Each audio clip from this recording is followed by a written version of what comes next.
चांदनी विष्णु को धक्का देकर खुद से दूर करती है और कहती है, मैंने कहा ना आप जाओ यहाँ से, मैं खुद को बचा सकती हूँ। किसी को जख्म देने के बाद झूठी फिक्र का दिखावा नहीं करते हैं मिस्टर विष्णु राय त्रिपाठी।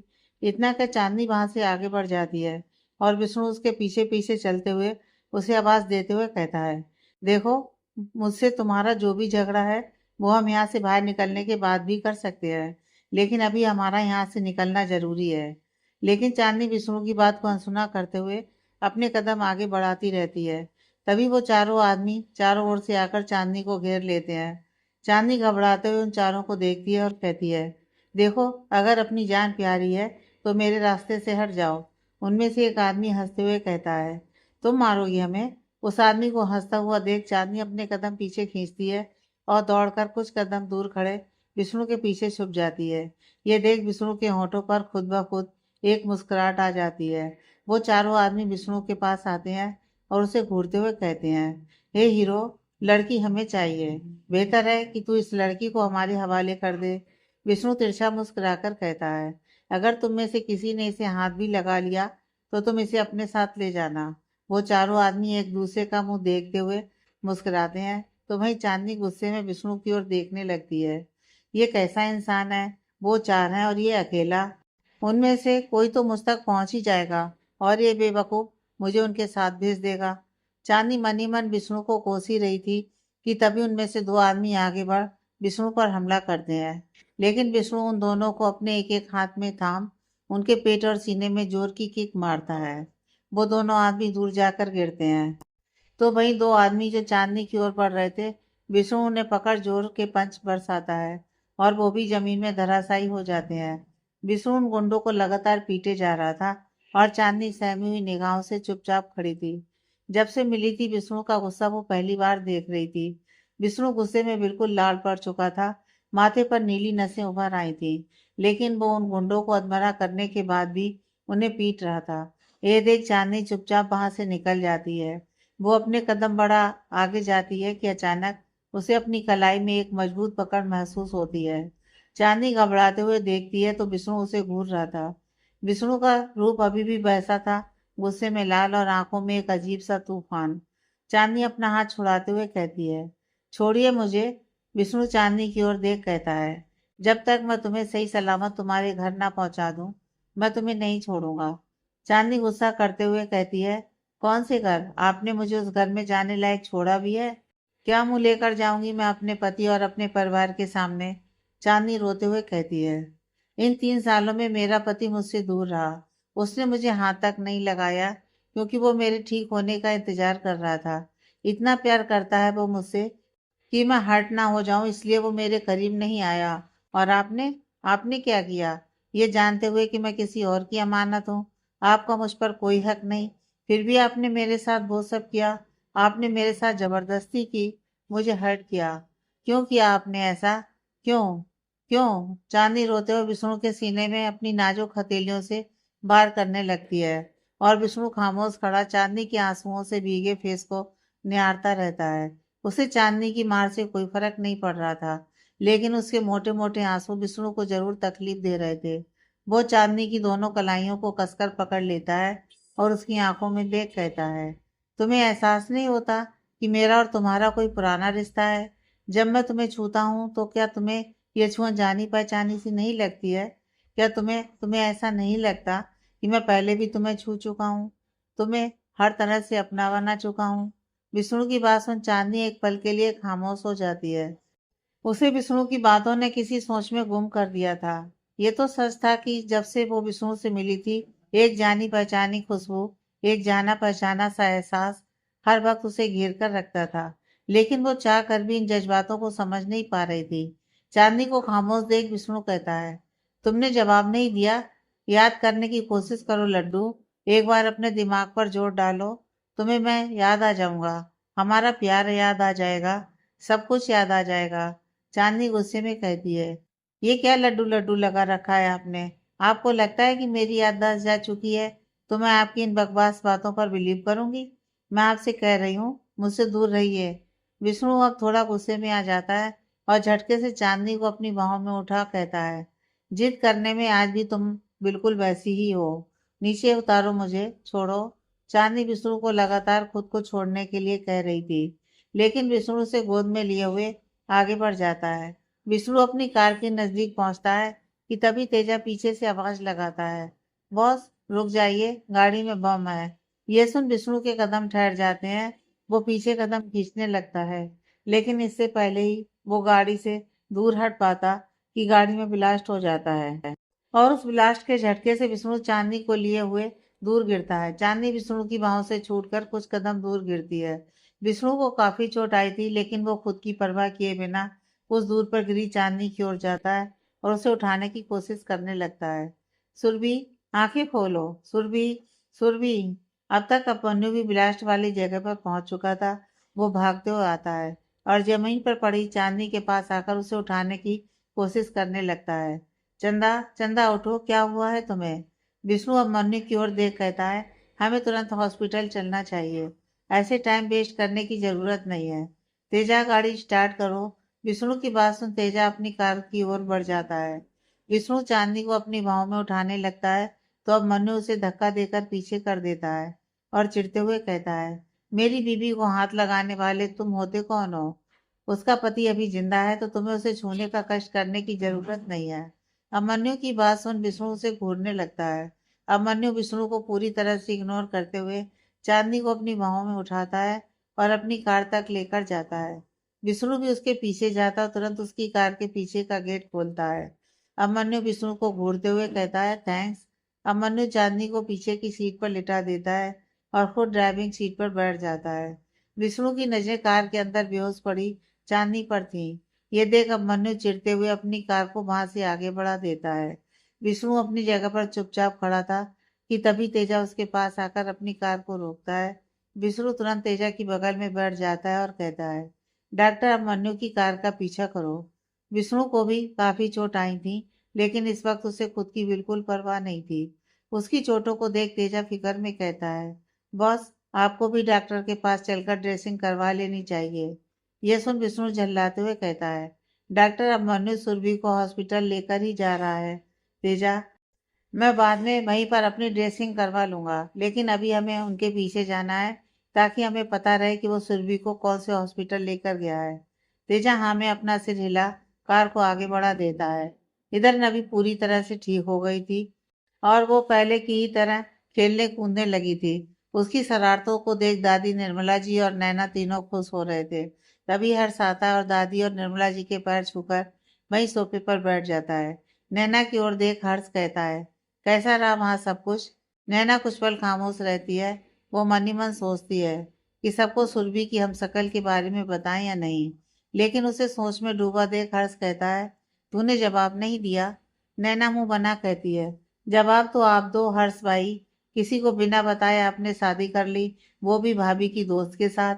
मतलब आप दोनों का अफेयर चल रहा था और आपने किसी को भनक तक नहीं लगने दी। बड़े छुपे रुस्तम निकले आप तो। नैना हर्ष को छेड़ती है तो दादी और निर्मला जी भी हर्ष की ओर गुस्से में देख कहते हैं, हमें भी यही शिकायत है। अरे विष्णु ने भी ऐसे ही चुपचाप शादी कर ली थी और अचानक सुरभि को हमारे सामने लाकर खड़ा कर दिया था। लेकिन विष्णु में और तुझ में बहुत अंतर है हर्ष। तू विष्णु के जैसा अपने मन की करने वाला इंसान नहीं है। तू तो बहुत सुलझा हुआ और समझदार इंसान है। हमने तेरी शादी के लिए भी तो ख्वाब देखे थे, लेकिन तूने तो कोई मौका ही नहीं दिया। सबकी डांट सुन हर्ष कुछ पल खामोश रहता है और फिर मुस्कुराकर कहता है, छोड़िए ना आप लोग ये सब, ये क्या बातें लेकर बैठ गए? मैं तो अपनी दादी अम्मा से मिलने आया था। इतना कह हर्ष सोफे से उठकर कुछ दूर पर खेल रही नबी के पास जाता है। वो नबी को अपनी गोद में उठा लेता है और उसके गाल में किस करते हुए कहता है, कैसी है मेरी दादी अम्मा? मामू, नबी तो ठीक है, लेकिन नबी मामू को बहुत मिस कर रही है। वो नबी को छोड़कर क्यों गए हैं? नबी की मासूम शिकायत सुन हर्ष मुस्कुराते हुए कहता है, मामू नबी के लिए बहुत अच्छा सरप्राइज लेकर आएंगे, इसलिए तो उन्हें आने में लेट हो रहा है। कैसा सरप्राइज मामू? ये सुन हर्ष कहता है, अभी सीक्रेट है, वो बाद में पता चलेगा। तब तक चलो, मामू आपको घूमी घूमी करवा के लाते हैं। ये घूमी जाऊंगी कहते हुए नभी उछलने लगती है। नैना हर्ष पर गुस्सा करते हुए कहती है, हर्ष भाई, बाहर जाएगी तो भाई आइसक्रीम और चॉकलेट खाने की जिद करेगी, इसे घर पर ही रहने दो। ये सुन हर्ष कहता है, अरे क्यों, मामू और भांजी के बीच टांग अड़ा रही है चमकीली। नबी अब समझदार हो गई है, वो जिद नहीं करती। हम बस घूमी घूमी करेंगे और वापस आ जाएंगे। है ना दादी अम्मा? हर्ष की बात सुन नबी बिना मन के हाँ में अपना सिर हिला देती है। ये देख हर्ष उसके कान में चुपके से कुछ कहता है तो नबी का चेहरा फिर खुशी से खिल जाता है। हर्ष नबी को अपनी गोद में लिए हुए वहां से निकल जाता है तो इधर अभिमन्यु के एक फोन कॉल पर चांदनी को एडमिट करने की सारी तैयारी हो चुकी थी। अभिमन्यु वार्ड के बाहर चहलकदमी कर रहा था और डॉक्टर्स अंदर अपना काम कर रहे थे। कुछ ही देर में विष्णु भी वहां आ जाता है। उसे देख अभिमन्यु चिढ़ते हुए कहता है, तुम यहाँ क्या कर रहे हो? और अगर तुम मेरी बीवी की झूठी फिक्र दिखाने आए हो तो तुम्हें यह करने की जरूरत नहीं है, क्योंकि उसका पति है उसकी फिक्र करने के लिए। और आज उसकी जो हालत है वो तुम्हारी वजह से ही है। अगर मेरी बीवी को कुछ हुआ तो छोड़ूंगा नहीं मैं तुम्हें। अभिमन्यु की बात सुन विष्णु को गुस्सा आने लगता है। वो झटके से अभिमन्यु को कॉलर पकड़ लेता है और कहता है, क्या बीबी बीबी लगा रखा है? तुझे क्या लगता है कि मैं इतना बेवकूफ हूँ जो अपने प्यार को पहचान नहीं पाऊंगा? पहले दिन से मुझे शक था कि वो मेरी सुरभि है, लेकिन कल रात जब मैं उसके इतने करीब था तो मेरा शक यकीन में बदल चुका है कि वो मेरी सुरभि है। विष्णु की बात सुन अभिमन्यु के चेहरे पर हैरानी के भाव दिखने लगते हैं। वो विष्णु की आंखों में देख कहता है, क्या सबूत है तुम्हारे पास इन सब बातों का? विष्णु अभिमन्यु का कॉलर झटके से छोड़ कहता है, हाँ मेरे पास कोई सबूत नहीं है इस बात का, लेकिन मेरे एहसास, मेरी फीलिंग्स, मेरे दिल की धड़कनें मुझसे झूठ नहीं बोल सकती। और बहुत जल्द मैं ये बात साबित कर दूंगा। अभिमन्यु कहता है, तो जब साबित कर देना तब उस पर अपना हक जमाना। अभी वो मेरी बीवी है और तुम्हारा यहाँ कोई काम नहीं है। गेट लॉस्ट, विष्णु तीखे स्वर में कहता है। जा रहा हूँ लेकिन जल्दी वापस आता हूँ। इतना कर विष्णु वहां से निकल जाता है। तेजा विष्णु के साथ कदम बढ़ाते हुए कहता है, बॉस काम हो गया है। विष्णु कुछ रिएक्ट नहीं करता और सीधा अपनी कार में बैठ जाता है। तेजा कार को वहां से आगे बढ़ा देता है। एक कमरे में अनीसा जमीन पर बैठी हुई है। उसकी आंखों में आंसू थे तो चेहरे पर डर की लकीरें। वो खुद को समेटे हुए डरी सहमी हुई सी बैठी हुई थी। तभी कमरे का दरवाजा खोल विष्णु अंदर आता है और उसके पीछे तेजा भी। विष्णु को देख अनीसा उठकर खड़ी हो जाती है और घबराते हुए कहती है, मिस्टर त्रिपाठी, आप मुझे यहाँ क्यों लाए हैं? विष्णु एक चेयर खींचकर अनीसा के ठीक सामने बैठ जाता है और कहता है, खेल खेलने का बहुत शौक है ना तुम्हें मिस अनीसा? तो मैंने सोचा कि क्यों ना एक खेल मैं भी तुम्हारे साथ खेल लूं। अनीसा अपने कांपते हुए हाथों को जोड़ कहती है, mister Tripathi, I am sorry, मुझसे बहुत बड़ी गलती हो गई, प्लीज माफ कर दीजिए। विष्णु दांत पीसते हुए कहता है, क्यों किया तुमने ऐसा? क्यों धोखे से मुझे ड्रग्स दिए और फिर चांदनी को मेरे रूम में भेजा? चाहती क्या थी तुम? अनीसा डरते हुए कहती है, मैं बस ये चाहती थी कि इससे पहले कि अभिमन्यु चांदनी को अपनी बीवी का हक दे दे, आप उससे वो हक छीन लें। अगर मैं चांदनी को आपके पास नहीं भेजती तो कल रात जो रिश्ता आपका और चांदनी का बना वो अभिमन्यु और चांदनी के बीच बन जाता। आज तक अभिमन्यु चांदनी से दूर था, लेकिन जब से आप आए हो वो बहुत ज्यादा इनसिक्योर हो गया है। वो किसी भी तरह चांदनी के क्लोज जाकर उसे अपना बनाना चाह रहा था। तो मैंने तो आपकी हेल्प ही की है मिस्टर त्रिपाठी। विष्णु चिढ़ते हुए कहता है, किसने मांगी थी तुमसे यह हेल्प? तुम्हारी इस हेल्प की वजह से मेरी सुरभि जिंदगी और मौत के बीच लड़ रही है। ना तुमने उसे धोखे से मेरे कमरे में भेजा होता, ना मैं उसे हर्ट करता, ना वो ऐसे अकेले बाहर जाती, और ना ही उसके साथ यह हादसा होता। विष्णु गुस्से में तमतमाए हुए कहता है, यू हैव टू पे फॉर दिस। विष्णु तेजा के हाथ से गन लेकर अनीसा के सिर पर तान देता है। अनीसा डर से कांपने लगती है। वो अपनी आंखें कसकर बंद कर लेती है और रोते हुए कहती है, गोली मत चलाइएगा मिस्टर त्रिपाठी, प्लीज गोली मत चलाइएगा। मैं जानती हूँ मुझसे बहुत बड़ी गलती हुई है, लेकिन आप तो समझ सकते हैं मुझे।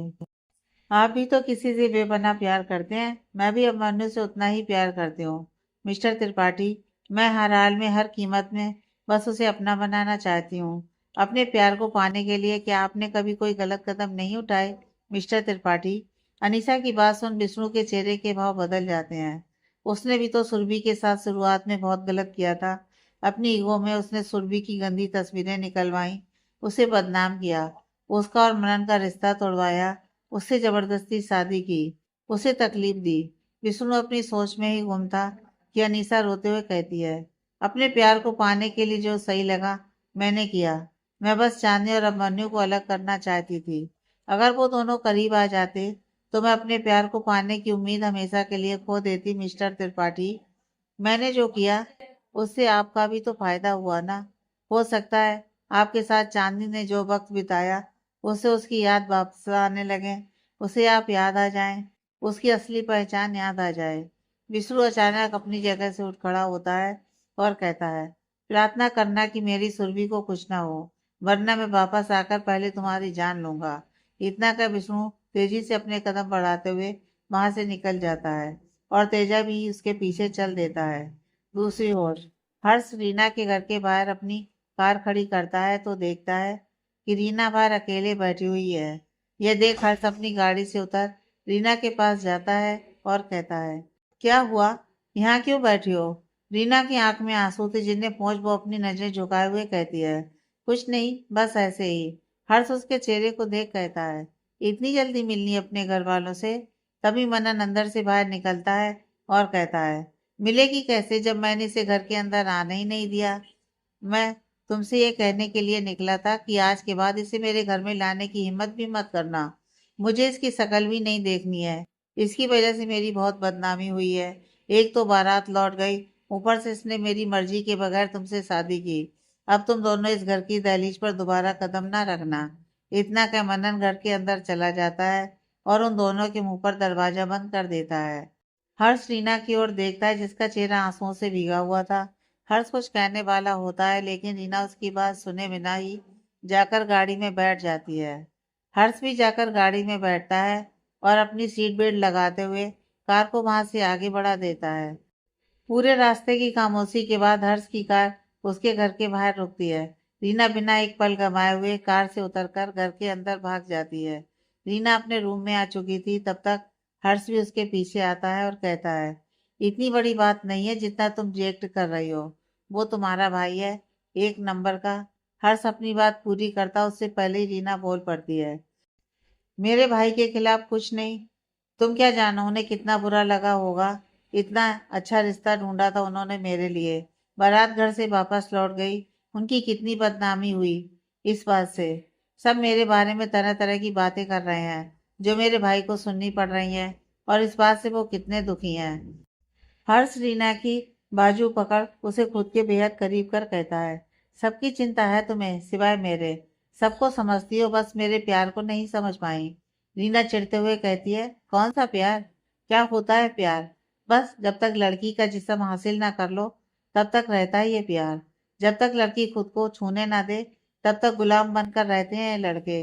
और एक बार अपनी मनमानी पूरी कर ली फिर बस सारा प्यार खत्म। रीना की बातों ने हर्ष को काफी गुस्सा दिला दिया था। वो दांत पीसते हुए कहता है, जस्ट शट अप। अगर प्यार सिर्फ जिस्म से किया जाता तो अभी तक मैं तुम्हें हासिल कर चुका होता। इतनी हिम्मत नहीं है तुम्हें कि तुम मुझे रोक सको। एक बात और, मुझे पूरा भरोसा है कि एक बार मैंने तुम्हें छू लिया तो तुम मेरी गुलाम बन जाओगी। तुम्हारे जिस्म की तलब खींचकर तुम्हें मेरे पास लेकर आएगी। तुम खुद मेरी बाहों में आने के लिए तड़पोगी। मेरा एक बार तुम्हें छू लेना तुम्हारे जिस्म में ऐसी आग लगाएगा कि हर बार तुम खुद आ जाओगी मेरे पास। रीना ने मनन के बिहेव के कारण सारा गुस्सा हर्ष पर निकाल तो दिया था, लेकिन अब हर्ष का गुस्सा उसे डरा रहा था। वो हर्ष से 2 कदम पीछे होकर उसकी ओर अपनी पीठ कर लेती है और हिचकिचाते हुए कहती है, अब तुम जाओ प्लीज। मैंने जो कहा उसके लिए सॉरी, मुझे अकेला छोड़ दो। रीना का इतना कहना था कि हर्ष उसकी बाजू पकड़ उसे अपनी ओर घुमाता है और उसे घूरते हुए कहता है, हर बार मेरा दिल तोड़ के मुझे हर्ट करके तुम सिर्फ सॉरी कह के नहीं निकल सकती मिसेस रीना सोलंकी। रीना सहमी हुई निगाहों से हर्ष की ओर देखती है तो हर्ष उसके होंठों को देखते हुए कहता है, इस बार तुम्हें कीमत चुकानी होगी। हर्ष प्लीज छोड़ो, क्या कर रहे हो? हर्ष रीना के होंठों को अपने होंठों के बीच कैद कर लेता है। रीना उसे दूर करने की कोशिश करने लगती है लेकिन हर्ष तो आज छोड़ने के मूड में बिल्कुल भी नहीं था। रीना की बातों और उसकी हरकतों ने आज हर्ष को बहुत गुस्सा दिला दिया था। वो अपने गुस्से में सब कुछ भूल चुका था। हर्ष रीना की पीठ में हाथ घुमाते हुए उसकी साड़ी की डोरी को जोर से खींचता है तो रीना का ब्लाउज उसके कंधे से नीचे सरक जाता है। रीना कसकर अपनी आंखें बंद कर लेती है। हर्ष अपने होठों से रीना का मुलायम कंधा चूमने लगता है तो रीना को एक अजीब सा एहसास बेचैन करने लगता है। उसके बदन में मानो तितलियां सी उड़ने लगी हों। रोम रोम में गुदगुदाहट महसूस होने लगी थी। हर्ष के होठों को महसूस कर उसके तन बदन में एक आग सी सुलगने लगी थी। वो हर्ष की बाहों में पिघलने लगी थी। हर्ष उसके बदन के हर कोने को छू रहा था और लगातार उसके होठों को चूम रहा था। रीना उसका साथ दे रही है, यह महसूस होते ही हर्ष का जुनून बढ़ने लगता है। वो झटके से रीना को अपनी बाहों में उठा उसे बिस्तर पर लेटा देता है और खुद उसके ऊपर आते हुए अपने शरीर का भार उसके कोमल बदन पर डाल देता है। हर्ष को खुद में महसूस कर रीना अपनी आंखें कसकर बंद कर लेती है। बिस्तर में बिछे हुए चादर को कसकर अपनी मुट्ठियों में भर लेती है। हॉस्पिटल में अमन्यु बेचैनी से चांदनी के होश में आने का इंतजार कर रहा था, लेकिन काफी वक्त बीत जाने के बाद भी उसे होश नहीं आया था। विष्णु भी अब तक हॉस्पिटल आ चुका था। वो अमन्यु से कोई बहस नहीं करना चाहता था, इसलिए दूसरे कोने में उससे दूर खामोश बैठा था। डॉक्टर बाहर निकलते हैं तो अभिमन्यु उनके पास आकर कहता है, डॉक्टर कैसी है मेरी वाइफ?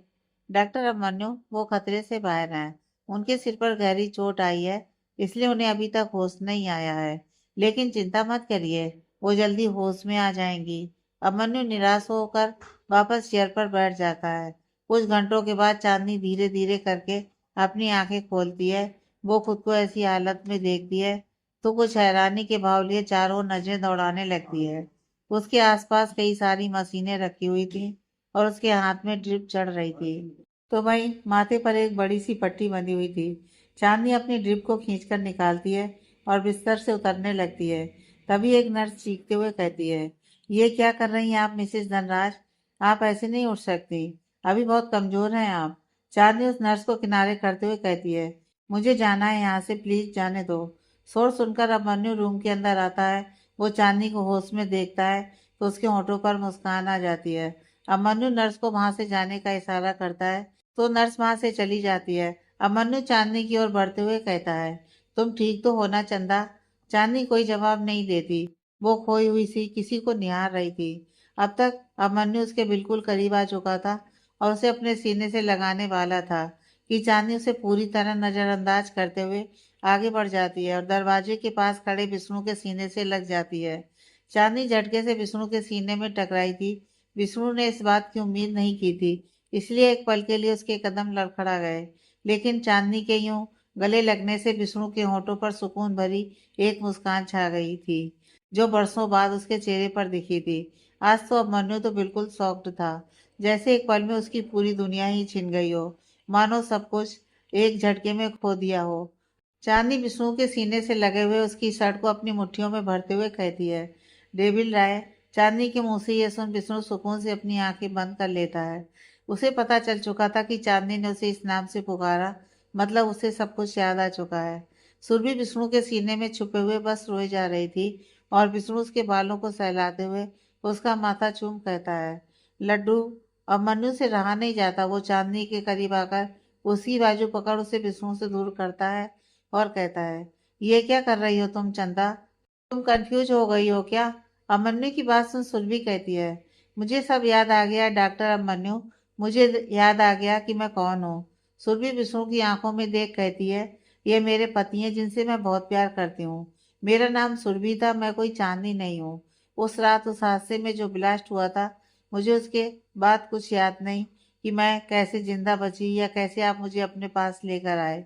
लेकिन मैं इतना जानती हूँ कि जो पहचान आपने मुझे दी, मैं वो नहीं हूँ। मैं आपकी चांदनी नहीं हूँ। मैं मिसेस सुरभि विष्णु राय त्रिपाठी हूँ। इतना कह सुरभि वापस विष्णु के गले से लग जाती है और विष्णु भी उसे टाइट हक कर लेता है। तभी अंशु की आवाज सुरभि के कानों में पड़ती है, मम्मा, मम्मा।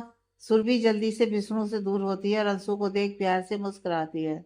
अंशु सुरभि के पेट में अपने हाथ डाल उससे चिपक जाती है और कहती है, मम्मा आप ठीक तो हो ना?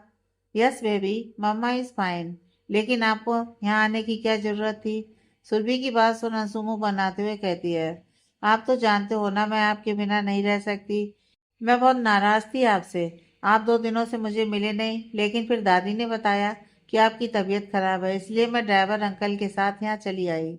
सुरभि प्यार से अंशु के सिर पर हाथ फेर कहती है, बट मम्मा बिल्कुल ठीक है, आप डैडी के साथ घर जाइए। अब मनु जितना खुद के लिए बेचैन था, उससे कहीं ज्यादा वो अंशु के लिए परेशान था।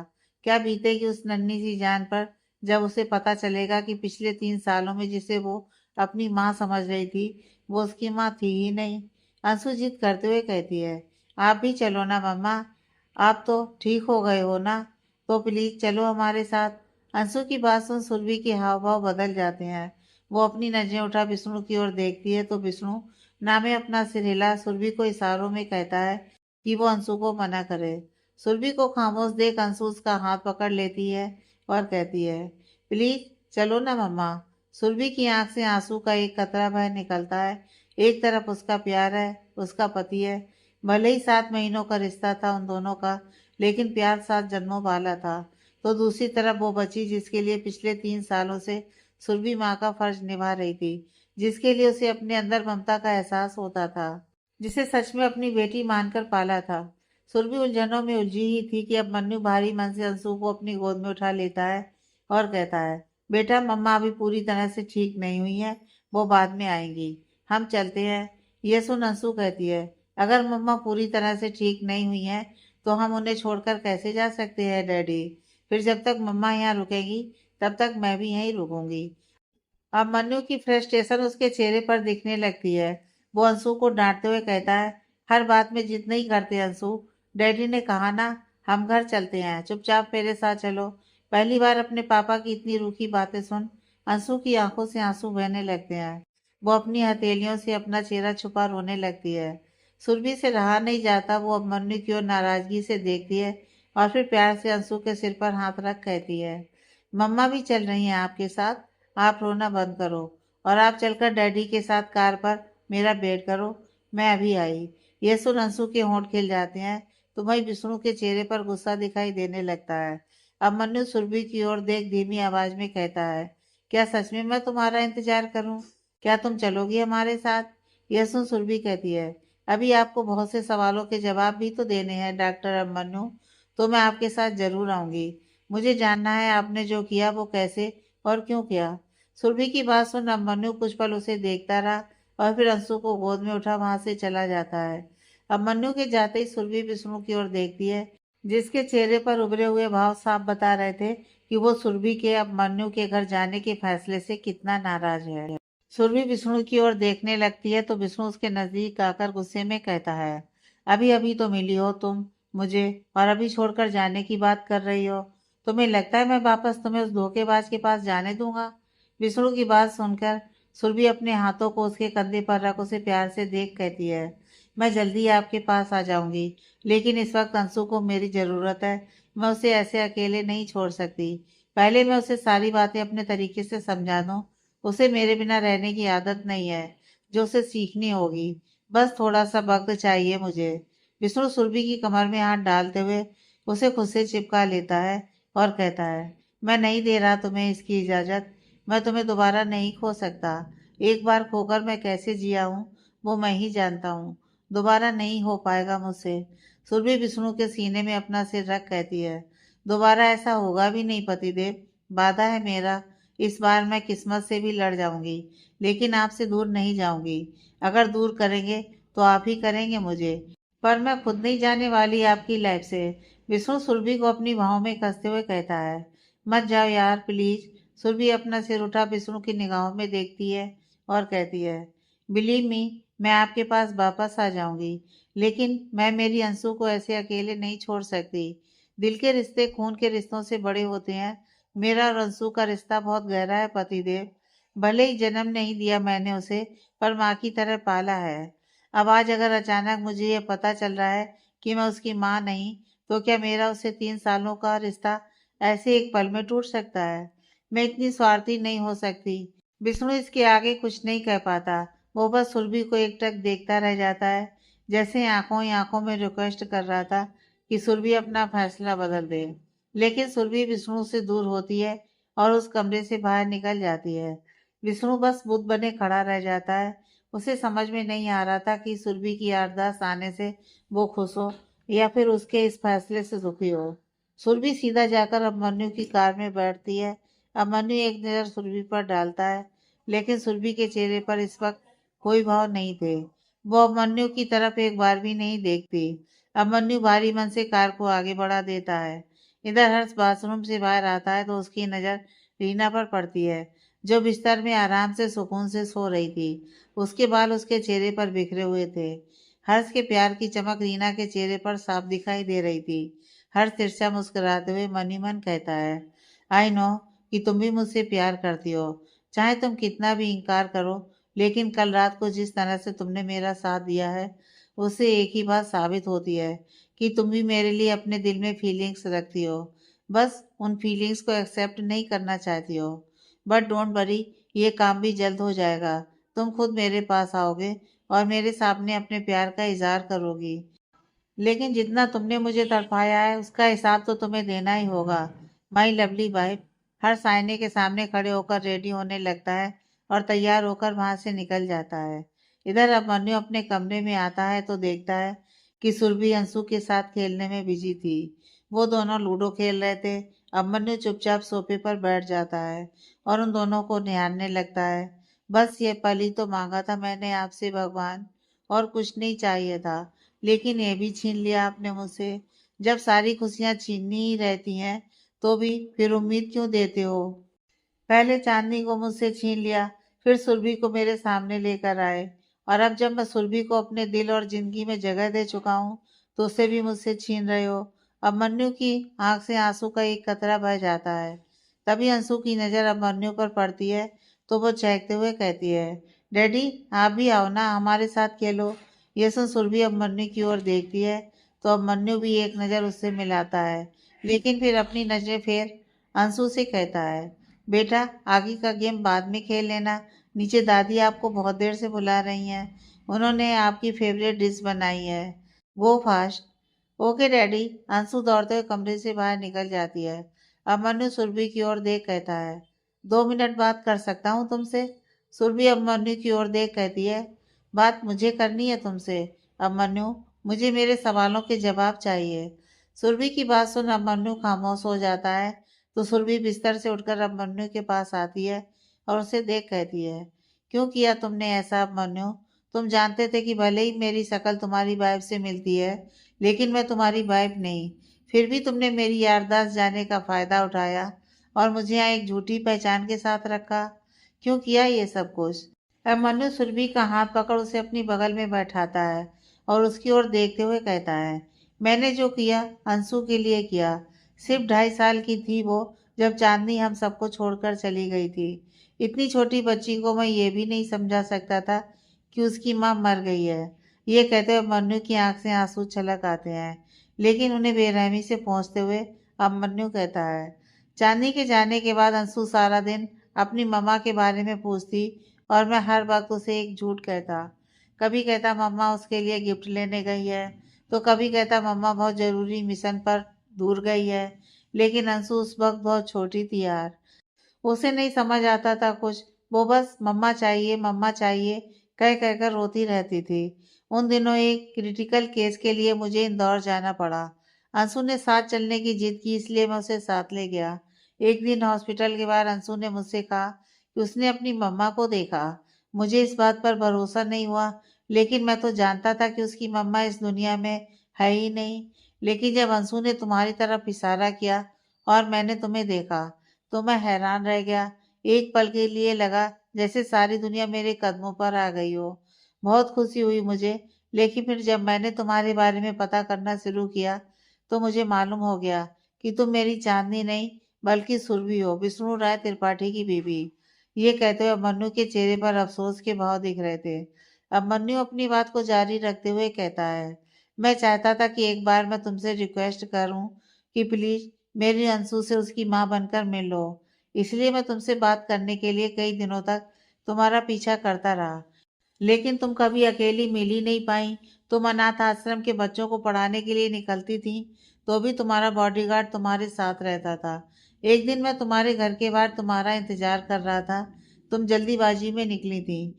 मैंने तुम्हारा पीछा किया और तुम जहाँ गई वो जगह कुछ खतरनाक सी लग रही थी। मैंने छुपकर तुम्हारे और विवान सिंघानिया के बीच की बातें सुनी।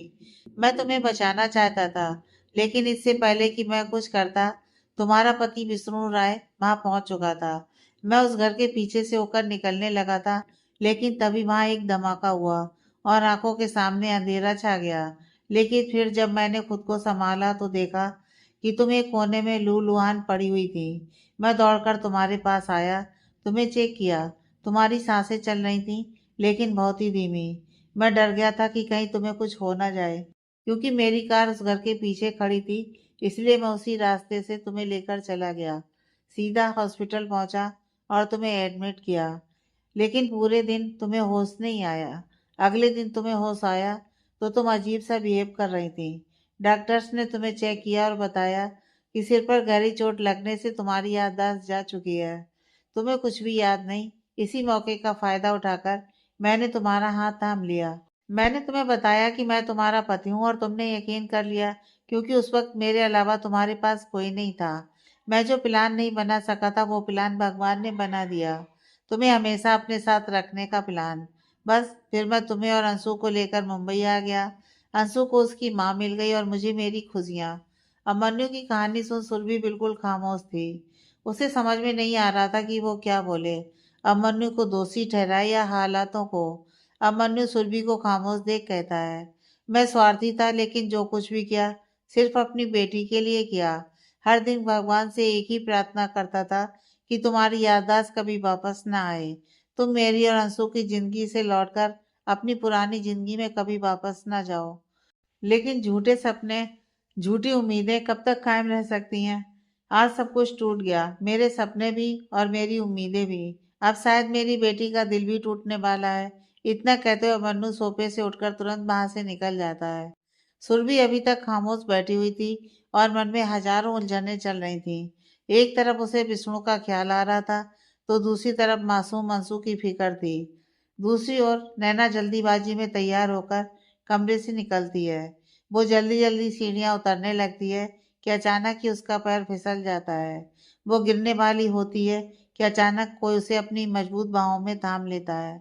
नैना कुछ पल कसकर अपनी आंखें बंद रखती है, लेकिन जब खुद को सुरक्षित महसूस करती है तो धीरे धीरे करके अपनी आंखें खोलती है। आंखें खोलते ही उसकी नजरें रवि की निगाहों से टकरा जाती हैं। दोनों कुछ पल एक दूसरे की नजरों में खोए रहते हैं। रवि की आंखों में शिकायतें भरी हुई थी, तो नैना की नजरें उन शिकायतों को जैसे पढ़ने में बिजी हो गई थी। रवि अपने सेंस में आते हुए नैना को संभाल कर खड़ा करता है और अपनी नजर चुराते हुए कहता है, ये क्या तरीका है चलने का? अभी गिर जाती तो? तुम हो ना मुझे संभालने के लिए, मैं कभी गिर नहीं सकती। तुमने हर कदम पर मुझे संभाला है और आज तक संभालते आए हो। बस एक ही बात कहूंगी कि जैसा तुम सोच रहे हो वैसा कुछ भी नहीं है। मैं पिछला सब कुछ भूल चुकी हूँ, सब कुछ मिटा दिया है मैंने अपनी यादों से। इतना कह नैना वहां से निकल जाती है और अभी कुछ पल उसे जाते हुए देखता रहता है, फिर अपने कमरे की ओर बढ़ जाता है। वहीं दूसरी ओर सुरभि अंशु को ढूंढ रही थी। तभी मेड उसे बताती है कि अंशु अनीसा के कमरे में है। यह सुन सुरभि अनीसा के कमरे की ओर बढ़ जाती है। वो आधे खुले हुए दरवाजे से अंदर झांकती है तो देखती है कि अनीसा अंशु का मेकअप कर रही है और अंशु बड़ी खुशी से उससे अपना मेकअप करवा रही है। यह देख सुरभि के होठों पर एक मुस्कान आ जाती है। वो दरवाजा खोल अंदर जाती है तो अंशु और अनीसा दोनों ही हैरानी से उसे देखने लगती हैं, जैसे उनकी कोई चोरी पकड़ी गई हो। अंशु मुंह बना कहती है, क्या मम्मा, मैं आपको सरप्राइज देने वाली थी, लेकिन आपने तो मेरा मेकअप भी पूरा नहीं होने दिया। सुरभि मुस्कुराते हुए कहती है, तो मैं कौन सा तुम्हें रोक रही हूँ, पूरा कर लो अपना मेकअप। अनीसा अंशु का मेकअप जल्दी से पूरा करो। अनीसा हाँ में अपना सिर हिला अंशु का मेकअप करती है। फिर अनीसा अंशु के बहुत सारे फोटोज निकालती है। अनीसा और अंशु को साथ खुश देख सुरभि के होठों पर भी एक मुस्कुराहट आ जाती है। तभी अंशु सुरभि के पास आकर कहती है, मम्मा मैं कैसी लग रही हूँ? सुरभि अंशु का गाल प्यार से सहलाते हुए कहती है, बिल्कुल प्रिंसेस। अब जाओ, जाकर बाकी लोगों को भी दिखा कर आओ, कितनी सुंदर लग रहे हो। अंशु उछलते हुए वहां से चली जाती है तो सुरभि की नजर सीधा अनीसा पर टिक जाती हैं। अनीसा बड़ी मुश्किल से अपना थूक गटकते हुए मन ही मन खुद से कहने लगती है, ये मुझे ऐसे क्यों देख रही है? कहीं मुझसे सवाल करने तो नहीं आई कि मैंने इसे धोखे से मिस्टर त्रिपाठी के रूम में क्यों भेजा था? क्या जवाब दूंगी मैं? बड़ी मुश्किल से तो मिस्टर त्रिपाठी ने मेरी जान बख्शी है। अब इसने अभिमन्यु को सारी बात बता दी तो मैं इस घर से बाहर ही मिलूंगी। अनीसा अपनी सोच में गुम थी, तभी सुरभि की कड़क आवाज उसके कानों में पड़ती है, अभिमन्यु से शादी करोगी?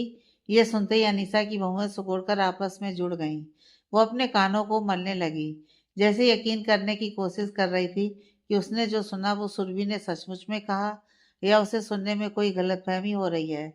तभी सुरभि अनीसा के नजदीक आकर उसे घूरते हुए कहती है, तुमने जवाब नहीं दिया अनीसा।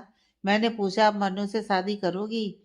ये सुन अनीसा घबराते हुए कहती है, देखो चांदनी, मैं मानती हूँ मुझसे बहुत बड़ी गलती हुई है। मुझे धोखे से तुम्हें मिस्टर त्रिपाठी के रूम में नहीं भेजना चाहिए था। तुम जो चाहे सजा दे लो, लेकिन अब मन्नू को यह बात मत बताना, वरना वो मुझे इस घर से बाहर फेंक देगा। ये कहते हुए अनीसा सुरभि के सामने अपने हाथ जोड़ लेती है, तो सुरभि अपने दोनों हाथों को फोड़कर अपने सीने में टिकाते हुए कहती है, गलती तो तुमने सच में बहुत बड़ी की है अनीसा। एक लड़की होकर दूसरी लड़की की इज्जत के साथ खिलवाड़ कैसे कर सकती हो तुम?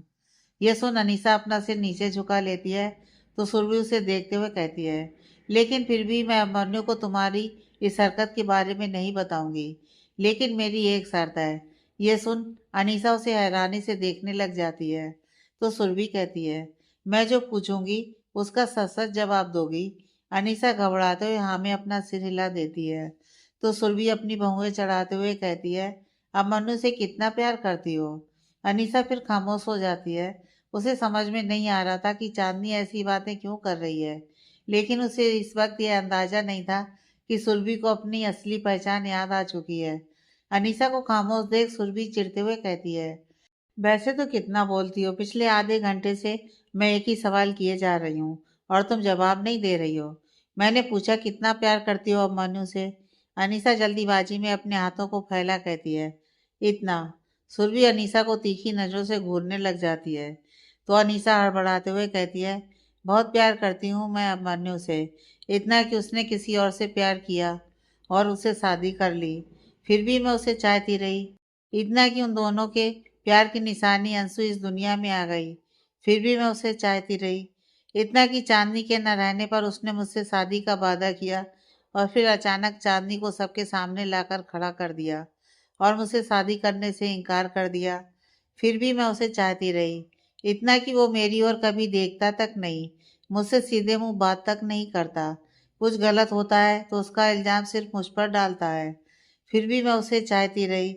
उसकी हर बेरुखी को सिर आंखों पर रखा, फिर भी मैं उसे चाहती रही। ये सब कहते हुए अनीसा की आंखों से आंसू बहने लगते हैं। वो रोते हुए बिस्तर पर बैठ जाती है, तो सुरभि उसके करीब बैठ उसके कंधे पर हाथ रख कहती है, प्यार करने से नहीं होता अनीसा, प्यार साबित करना पड़ता है। यह सुन अनीसा कहती है, तो वो मौका तो दे मुझे, मैं साबित कर दूंगी, उसके लिए जान दे दूंगी। वो मुझे आजमा के तो देखे। प्यार मरने का नहीं, जीने का नाम होता है अनीसा। क्या मन्नू के लिए तुम जी सकती हो? सुरभि का यह सवाल सुन अनीसा उसकी ओर हैरानी से देखने लग जाती है, तो सुरभि मुस्कुराते हुए कहती है, क्या तुम अभिमन्यु के लिए अंशु को अपना सकती हो? क्या बिना माँ बने तुम उसकी माँ होने के फर्ज निभा सकती हो? क्या अभिमन्यु के दिल को जीतने के लिए तुम अपना दिल अंशु को प्यार करने में लगा सकती हो? अभिमन्यु की जिंदगी में चांदनी की जगह कोई नहीं ले सकता, लेकिन क्या तुम उसके दिल में अपने लिए नई जगह तलाश कर सकती हो? सुरभि के सवालों को सुनकर अनीसा उसे आश्चर्य भरी निगाहों से देखने लग जाती है। लेकिन तुम ये सब क्यों पूछ रही हो चांदनी? मैं ये सब करने के लिए तैयार तो हूँ, लेकिन ये सब पॉसिबल नहीं है। तुम्हारे रहते अब मन्नू मेरी ओर देखेगा भी नहीं।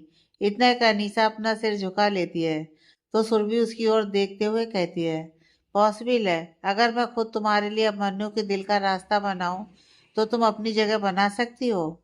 देखो अनीसा, तुम्हें तो शुरू से मुझ पर शक था कि मैं चांदनी की हमशक्ल हूँ, तो बात दरअसल यही है कि तुम्हारा शक सही था और मुझे मेरी असली पहचान याद आ चुकी है। मैं मिसिस सुरभि विष्णु राय त्रिपाठी हूँ।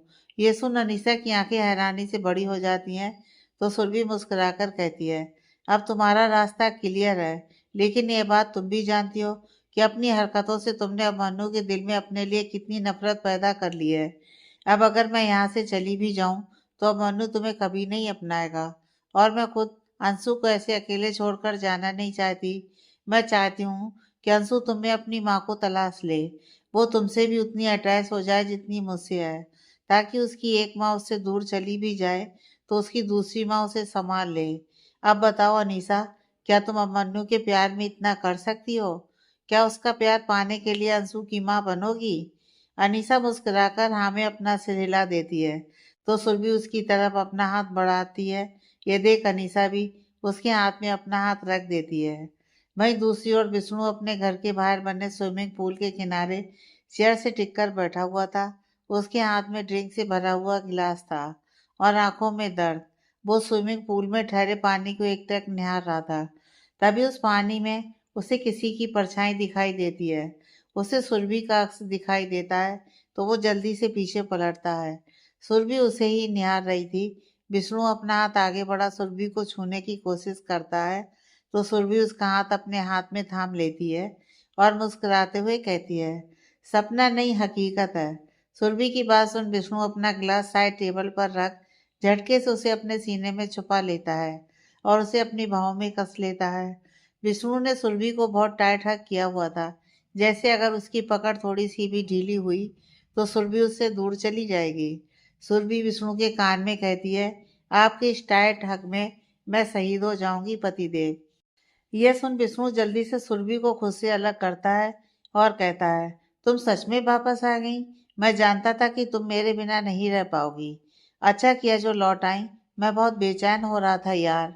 विष्णु की बात सुन सुरभि कहती है, मैं अभी लौटी नहीं हूँ, बस आपसे मिलने आई हूँ, क्योंकि मैं जानती थी कि आप मुझे याद कर रहे होंगे और मैं भी आपसे मिलने के लिए बेचैन थी। लेकिन अभी मुझे अंशु के लिए वहां जाना होगा। एक बार अंशु। सुरभि अपनी बात कह ही रही थी कि विष्णु चिल्लाते हुए कहता है, अंशु अंशु अंशु, बस कर दो यार। तुम्हें मुझसे ज्यादा उस बच्ची की फिक्र है। मैं तुम्हारा पति हूँ और वो बच्ची तुम्हारी कुछ भी नहीं। फिर भी उसकी खातिर तुम मुझसे दूर जाने के लिए तैयार हो। हद है। विष्णु साइड में रखा अपना ड्रिंक का गिलास उठाता है और उसने अपने होठों से लगा लेता है। इससे पहले कि विष्णु उस ड्रिंक को पीता, सुरभि उस गिलास को छीन लेती है और जमीन में फेंक देती है। विष्णु सुरभि की ओर गुस्से से देखता है तो सुरभि आंखें बड़ी करते हुए कहती है, ये क्या बात बात पर शराब को सहारा बना लेते हैं आप? आपके साथ गलत हुआ है तो क्या मेरे साथ नहीं? इसका मतलब यह है कि मैं भी शराब पीने लग जाऊं? सुरभि की बात पर विष्णु कुछ नहीं बोलता, लेकिन उसका गुस्सा कम नहीं हो रहा था। यह देख सुरभि मुस्कुराती है और विष्णु के गले में अपनी बाहें डाल अपने पैरों को ऊपर उठा उसके होठों को अपने होठों के बीच कैद कर लेती है। सुरभि के कोमल लबों को महसूस करते ही विष्णु का शरीर झंझना उठा। उसके बदन में करंट सा दौड़ गया। उसका गुस्सा धीरे धीरे करके पिघलने लगा। सुरभि विष्णु के होठों को बड़ी शिद्दत से चूम रही थी और विष्णु के हाथ सुरभि की मुलायम कमर पर तैर रहे थे। सुरभि विष्णु के होठों को छोड़ती है और अपना चेहरा पीछे करने लगती है, लेकिन उससे पहले ही विष्णु सुरभि के होठों को अपने लबों के बीच उलझा लेता है। विष्णु काफी देर तक सुरभि को नहीं छोड़ता। वो सुरभि के होठों से अपने लबों की प्यास बुझा रहा था। अचानक सुरभि का फोन बजता है तो सुरभि विष्णु से खुद को आजाद करती है और अपना फोन देखने लगती है। सुरभि हड़बड़ाते हुए कॉल रिसीव करती है तो दूसरी ओर से अंशु रोते हुए कहती है, मम्मा आप कहाँ हो? प्लीज जल्दी घर आ जाओ। अंशु को आपकी याद आ रही है। सुरभि परेशान होते हुए कहती है, अंशु आप अनीसा आंटी के पास जाओ। मम्मा डॉक्टर के पास आई है ना, तो मम्मा को थोड़ा लेट हो जाएगा। मम्मा बस थोड़ी देर में आ रही है। ओके, प्लीज जल्दी आना मम्मा।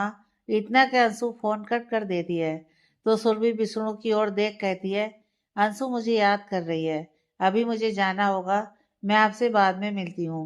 इतना का सुरभि जाने के लिए मुड़ती है कि विष्णु उसकी कलाई पकड़ लेता है और कहता है, मत जाओ मुझे छोड़कर प्लीज। विष्णु की आंखों में दर्द देख सुरभि को बहुत बुरा लगता है। वो विष्णु की आंखों में देख कहती है, मैं बहुत जल्दी अंशु और अभिमन्यु की जिंदगी में सब सही कर दूंगी और फिर वापस आ जाऊंगी, पर उन्हें इस मोड़ पर अकेला नहीं छोड़ सकती। सुरभि की बात सुन विष्णु उसकी कलाई खुद ही छोड़ देता है। सुरभि जानती थी कि विष्णु उससे नाराज है, लेकिन वो इस वक्त कुछ भी नहीं कर सकती थी। सुरभि विष्णु से अपना मुंह मोड़ वहां से निकल जाती है तो विष्णु गुस्से में अपनी चेयर उठाकर जोर से पटक देता है। वो चेयर टुकड़े टुकड़े हो जाती है, बिल्कुल विष्णु के दिल की तरह। इधर रीना फ्रेश होकर बाहर बाथरूम से बाहर आती है। वो सीधा नीचे किचन में आती है और खुद के लिए चाय बनाने लगती है। चाय उबल रही थी और रीना के जहन में कल रात की यादें बार बार तैर रही थी। हर्ष की छुअन का एहसास, उसकी खुशबू, उसकी हरकतें, उसका जुनून भरा प्यार, इन सब में रीना बिल्कुल खो सी गई थी। तभी मेड उसके पास आकर जल्दी से गैस बंद करती है और कहती है, मैडम चाय उबल गई। रीना देखती है कि चाय उबलकर चूल्हे के ऊपर गिर गई है। ये देख रीना मुंह बनाते हुए कहती है, सॉरी मेरा ध्यान कहीं और था। मैं रीना की ओर देख कहती है, कोई बात नहीं मैडम, आप जाइए, मैं आपके लिए दूसरी चाय बनाकर लाती हूँ और सब साफ कर देती हूँ। रीना मुस्कुराकर कहती है, थैंक यू एंड सॉरी। कोई बात नहीं मैडम, इतना का मैं अपने काम में लग जाती है और रीना खुद को चपत लगाते हुए किचन से बाहर आ जाती है। रीना हॉल में सोफे पर बैठ जाती है और टीवी ऑन कर लेती है। काफी देर तक चैनल बदलते हुए रीना बोर हो चुकी थी, लेकिन उसका कुछ देखने का मन नहीं कर रहा था। बार बार हर्ष के साथ बिताए हुए पल उसकी निगाहों में, उसके दिलो दिमाग में तैरने लग जाते थे।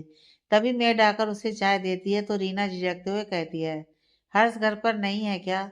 मेड कहती है, साहब तो सुबह सुबह निकल गए थे, आज उनका कोई कॉन्सर्ट है तो वहीं गए हैं। इतना कह मेड वहां से चली जाती है। रीना चाय पीते हुए सोचती है, तू क्यों सोच रही है उसके बारे में इतना? तेरे दिल में तो उसके लिए कुछ भी नहीं, और उसने कल जो हरकत की वो भी जबरदस्ती थी। मेरी मर्जी थोड़ी थी उन सब में। रीना मुंह बनाते हुए फिर खुद से कहती है, हाँ लेकिन बाद में मेरी मर्जी भी हो गई थी, पर शुरुआत तो उसी ने की थी, मेरी तरफ से ऐसा वैसा कुछ भी नहीं। रीना खुद को समझा रही थी। फिर अपना ध्यान भटकाने के लिए वो न्यूज़पेपर उठा लेती है, लेकिन न्यूज़पेपर में उसे कोई ऐसी खबर दिखती है जो उसे हैरान कर देती है। उसका मुंह खुला का खुला रह जाता है। तो वहीं दूसरी ओर अब मन्नू कमरे में आता है तो सुरभि अंशु को थपकियां देकर सुला रही थी। ये देख अब मन्नू चुपचाप सोफे पर बैठ जाता है। सुरभि अंशु को सुलाकर अब मन्नू के पास आकर बैठ जाती है और कहती है, तुमने क्या फैसला लिया? मैं क्या फैसला लूंगा? फैसला तो तुम्हें लेना है कि तुम अंशु को छोड़कर जाने वाली हो या उसके पास रुकने वाली हो। वैसे तुम अभी तक अंशु के पास हो, मुझे अच्छा लगा ये देखकर। उम्मीद नहीं थी कि सच जानने के बाद भी तुम इस घर में रुकोगी। ये सुन सुरभि कहती है, मैं अंशु से बहुत प्यार करती हूँ अभिमन्यु, उसे ऐसे अचानक से अकेला छोड़कर नहीं जा सकती। मैं जानती हूँ वो बर्दाश्त नहीं कर पाएगी, लेकिन सच्चाई ये भी है अभिमन्यु कि मुझे वापस लौटना होगा। कुछ वक्त के बाद ही सही, पर मैं अपने पति के पास जरूर लौटूंगी। वो बड़ी बेसब्री से मेरा इंतजार कर रहे हैं। यह सुन अभिमन्यु अपना सिर झुका कहता है, तो फिर फैसला कर ही लिया है तो मुझसे क्यों पूछ रही हो? सुरभि अभिमन्यु की ओर देख कहती है, मैं चाहती हूँ कि तुम अनीसा से शादी कर लो। ये सुन अभिमन्यु के मानो होश उड़ गए हों। वो आश्चर्य के भाव लिए सुरभि की ओर देखने लग जाता है। क्या कहा तुमने? मैं और अनीसा से शादी? तुम्हारा दिमाग तो ठिकाने है। तुम जानती नहीं हो उस लड़की को, एक नंबर की चालबाज है वो। मैं किसी कीमत पर उससे शादी नहीं करूंगा, बल्कि मुझे किसी से भी शादी नहीं करनी है। तुम्हें जाना है तो जाओ, मैं अपनी बेटी को संभाल लूंगा। अब मन्नू बड़ी आसानी से यह बात कह गया, लेकिन उसका दिल जानता था कि इस वक्त उसे कितनी तकलीफ हो रही है। अब मन्नू उठकर वहां से जाने लगता है तो सुरभि उसका हाथ पकड़ लेती है। अब मन्नू पलटकर सुरभि की ओर देखने लगता है तो सुरभि उसकी ओर देखते हुए कहती है, अनीसा बुरी नहीं है अभिमन्यु, बस अपने प्यार को हासिल न कर पाने के दर्द ने उसे ऐसा बना दिया है। तुम एक बार उसे अपना बना के तो देखो, वो वैसी बन जाएगी जैसी तुम चाहते हो। वो अंशु को एक माँ का प्यार देगी, तुम्हारी खातिर वो खुद को बदल लेगी। सच में तुमसे बहुत प्यार करती है। सुरभि की बात सुन अभिमन्यु कहता है, पर मैं उससे प्यार नहीं करता, और वो मेरी अंशु को एक माँ का प्यार कभी नहीं दे पाएगी। इस बात का पूरा भरोसा है मुझे। इतना कह मन्नू सुरभि की बात सुने बिना वहां से निकल जाता है। तो वहीं दूसरी ओर नैना अपने कमरे में आती है तो रवि सोफे पर बैठा हुआ लैपटॉप में बिजी था। ये देख नैना बिस्तर में बैठ जाती है और कहती है, इतनी देर हो गई, अभी तक काम कर रहे हो? रवि लैपटॉप में अपनी नज़र जमाए हुए कहता है, हाँ, बिसूर सर यहाँ नहीं है तो बहुत वर्कलोड आ गया है। ये सुन नैना उसके पास आकर बैठ जाती है और उसका लैपटॉप उसके हाथ से लेकर साइड में रखती है।